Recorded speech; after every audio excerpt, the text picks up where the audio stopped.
She thought she was protecting a child. She was sure of it, actually. Confident enough to dial 911 without a second thought.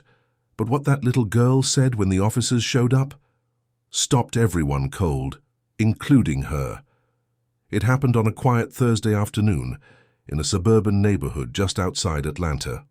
The kind of place where lawns are freshly cut, dogs are walked religiously at 6 p.m., and neighbors wave politely from behind their picket fences. It's the kind of place where people say they just want to keep the community safe. And sometimes that line hides more than it reveals. Keisha Thomas had been working as a nanny for the Reynolds family for just over a year. She was smart, warm, patient. Everything Sarah and David Reynolds had hoped for when they hired her to help care for their 5-year-old daughter, Ellie. To Ellie, Keisha was more than just a nanny. She was the one who made up songs during bath time, who knew how to braid her hair just right, who remembered which stories Ellie liked when she was tired and which ones worked when she was scared. They had a bond, strong, loving, and built over hours of laughter, tears, and bedtime routines. That afternoon, Keisha and Ellie had gone to a local outdoor shopping plaza to pick up a few things and grab ice cream before heading back home. Keisha held Ellie's hand as they strolled past shop windows and chatted about school and dinosaurs, and whether Ellie's new stuffed giraffe needed a name or already had one. They stopped by a children's boutique. Ellie picked out a blue sun hat she absolutely needed for her next tea party. Keisha smiled, shook her head, and let Ellie wear it right out of the store. A few minutes later, they were sitting on a bench in front of a frozen yogurt place. Ellie had chocolate with rainbow sprinkles. Keisha, as always, stuck with vanilla. That's when it started. Across the walkway, a woman in her early 40s had been watching them for a few minutes. Her name was Karen, not figuratively, literally, Karen Wilkins. She had noticed them coming out of the store and had immediately felt something she couldn't quite name. A little girl, clearly white, clearly upper middle class, holding hands with a black woman who didn't look like she was shopping for herself. To Karen, that felt off. She shifted her purse on her shoulder and started walking toward them, slowly, with purpose. She didn't smile. "Hi there," she said, looking not at Keisha, but at Ellie. "Are you okay, sweetie?" Ellie blinked, mid-bite of her frozen yogurt. "Yeah," she said, confused. Karen turned her gaze to Keisha. "Is this your daughter?" Keisha raised an eyebrow, unsure how to respond to the tone. "I'm her nanny. Her parents hired me over a year ago. We're just out for the afternoon." Karen nodded slowly like she was solving a puzzle. "Do they know you're out with her right now?" Keisha gave a polite but firm smile. "Of course they do." Karen didn't smile back. "I just think it's important to be careful these days. You know how things are." Keisha exhaled, looked away. She knew that look. She knew exactly what Karen meant, even if she didn't say it out loud. She'd lived it before, in grocery stores, at bus stops, in airports. The difference now was that there was a child involved. Karen took out her phone right in front of them. Keisha stood. "Ma'am, if you're uncomfortable, you can call the store manager, or even the parents. I have their contact info. I'm calling the police," Karen said, her voice low but decisive. "Better safe than sorry." Ellie looked up at Keisha, then at Karen. "Why are you calling the police?" she asked. Karen didn't answer. Keisha's stomach tightened. She reached for her phone to text Sarah, Ellie's mum, but she was already too late. Within 7 minutes, 2 patrol cars pulled up in front of the shopping plaza. Lights on, no sirens. 2 officers stepped out, hands resting near their holsters.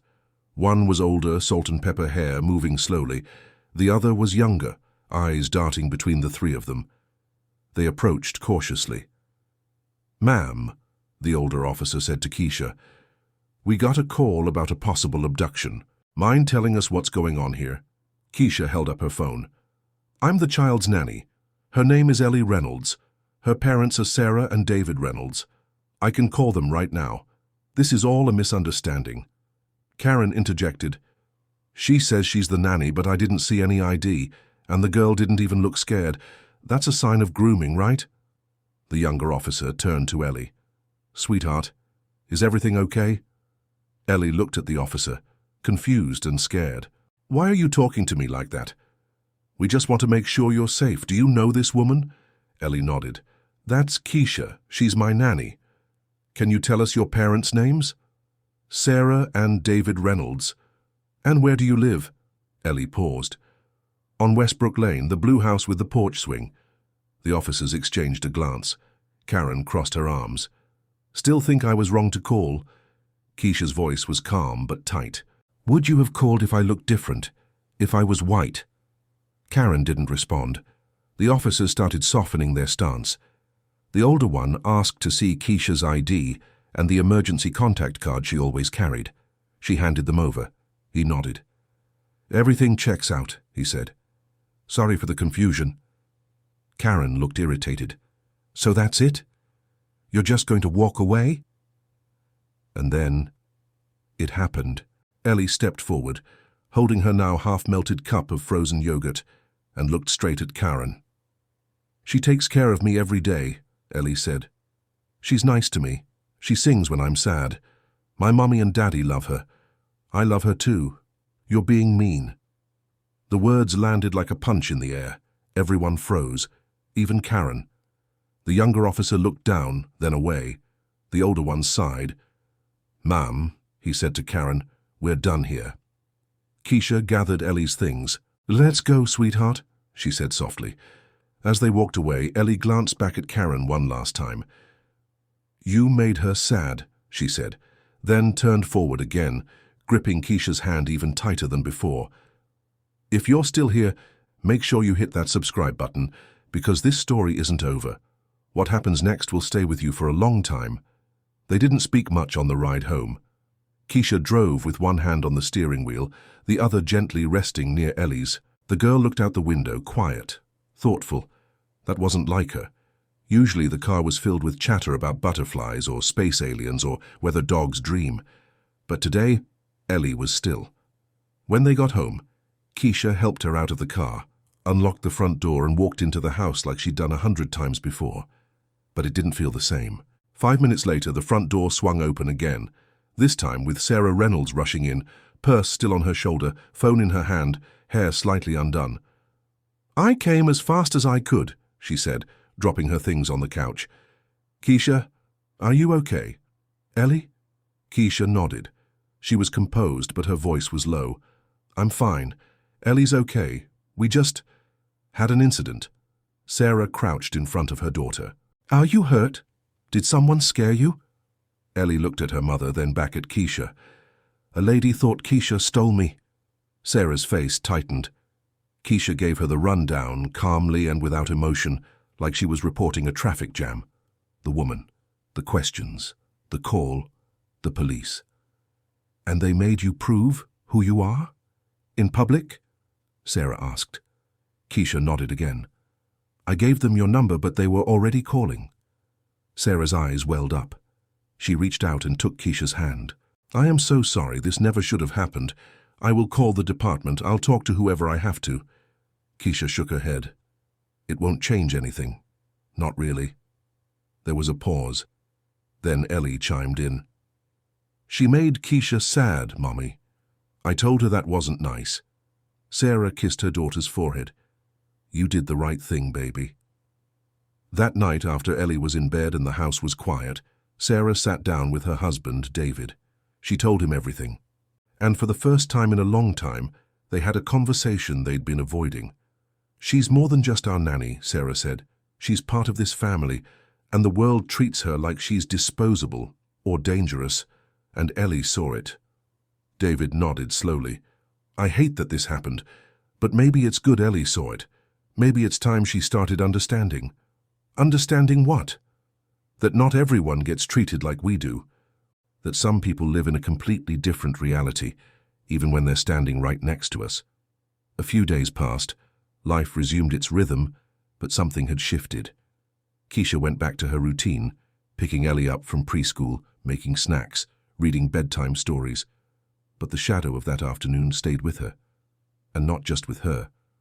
One afternoon, Ellie came into the kitchen with her backpack. I made something, she said, handing Keisha a drawing. It was a picture of the two of them, standing together, hand in hand.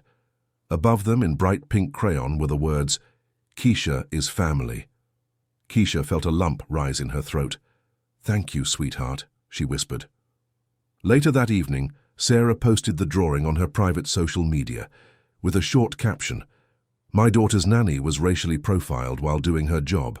A stranger called the police because she didn't look like she belonged. My 5-year-old saw it all and understood more than most adults ever will. This is the world we live in. But it doesn't have to stay this way." The post was meant for close friends, but within 48 hours it had gone viral. Thousands of comments flooded in. Some were supportive, others defensive. A few were cruel, but many were reflective. People started sharing their own stories of suspicion, of judgment, of moments when someone's skin color made others assume the worst. Stories of being followed in stores, pulled over for no reason, questioned while parenting their own children. The Reynolds family hadn't meant to start anything, but they did. And Keisha. She kept showing up every morning at 8 a.m., like always.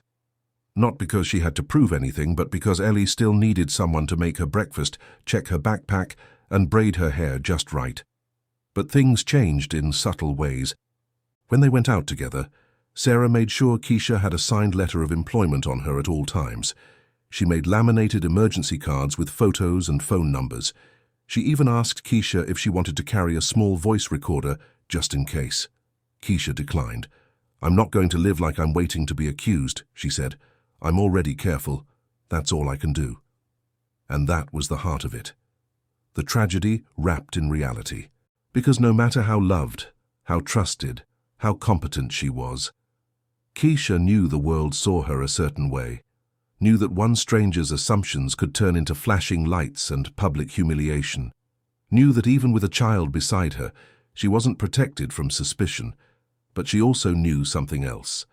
That day, in front of the yogurt shop, a little girl had spoken truth to an adult who didn't want to hear it, had called out injustice with the innocence only a child can bring. And in that moment, something cracked, something shifted. Maybe not enough, but maybe just enough to start a conversation.